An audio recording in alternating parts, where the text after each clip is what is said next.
Hi guys, it's Owen of Van Trekking Lifestyle, and today's Tuesday Tips, we're going to talk about a crappy subject. Making the most of this thing, your cassette toilet if you have one, or determining if you're going to not want to buy an RV that has one in the future based upon your feelings about how you think it's going to work out.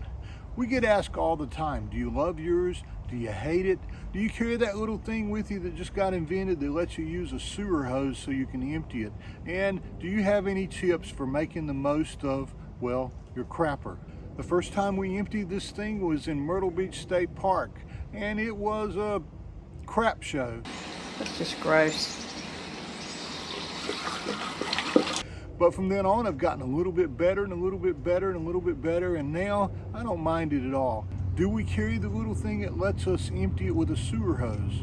Not only do we not carry that, we don't even carry a sewer hose. We don't need to, because we have a way of emptying the gray water, and we'll talk about that in another episode too. But emptying this, even in the most difficult situations, is not that difficult to do. And I'll show you the tricks for making it almost perfect every time. So, seems there are multiple times you're going to need to use your cassette toilet. And I'll list those from what we found to be the easiest to the most difficult. The easiest place to empty your cassette toilet, a vault toilet. Just walk in, pull the little lid off, dump it in. You don't worry about getting any spills. You don't worry about the odor because it already smells like crap in there. The next easiest is any kind of flushable toilet, whether that's at your house, at one of your friends' houses, or preferably like a rest area or something. Those are pretty easy to empty as well. You simply go in, you make sure that there's no one around you, take the lid off and pour it down. You'll notice that it will flush on its own most of the time, and then you'll need to flush a couple of times just to rinse it out, and there'll be no tell that you've even done that. The next easiest is at a dump station, and the most difficult place is at a full hookup site like we have today, which is right beside of your RV or your van or your neighbor. Now, why is that more difficult than a dump station? Because we like to say, if you're at your own site and you have a full hookup, if you spill, you will smell. In other words, you're going to smell that if you spill it. You can rinse it up, but there's going to be an odor and a smell. If you're at a dump station, well, it's a little better, because if you spill it, you don't worry about as much. You just rinse it off with the hose that's provided, and Bob's your uncle, you're back at your site. So today I'm going to show you my trick for emptying into a full hookup 4-inch pipe that you'll see most of the time when you go camping at an RV campsite. Okay, so tip number 1, don't let it get completely full. It's obvious, but the fuller this thing is, the bigger mess you can make, and the more difficult it is to lift it up and to control it. And gravity starts letting liquid out as you let it down. Tip number 2, don't empty it the way that you think you would. You would think that you would pick this up and empty it like this. But trust me, that's really, really difficult to control, and the liquid starts coming out a lot faster than you think it's going to, and pretty soon you're doing a little hiya dance around a bunch of stuff that's landing on the ground. Number 3, line it up the way you're going to put it in. And if you can consider that this is the hole, you want to put your nozzle at 90 degrees. You want to let this go down sideways instead of horizontally like you normally will. So what I'll do here is I'll line this up with the cap on, and that's tip number 4. Line it up with the cap on so that it's going to go down. I'll pick it back up, I'll take the cap off, set it aside, and now we're live. Lower it back down. See, even to this point, nothing's coming out. Push the little blue button, lift it up.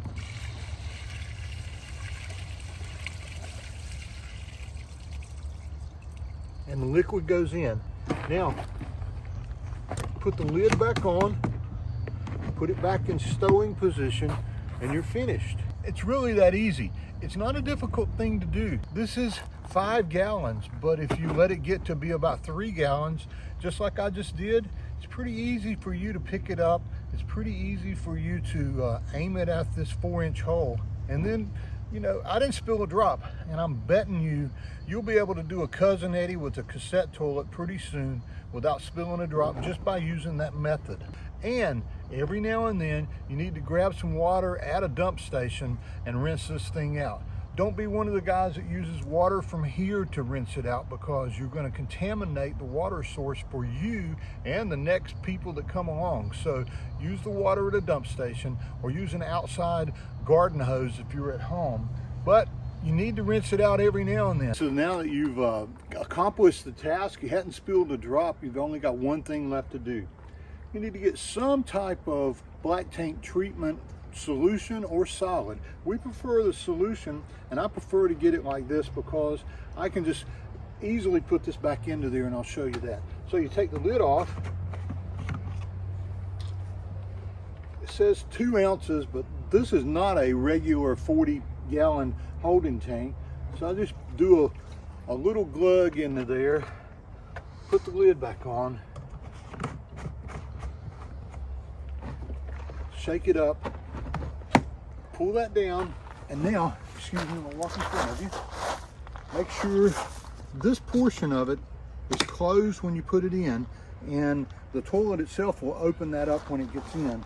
We're gonna put it in its little chute, push it back until it clicks in place, and that's it.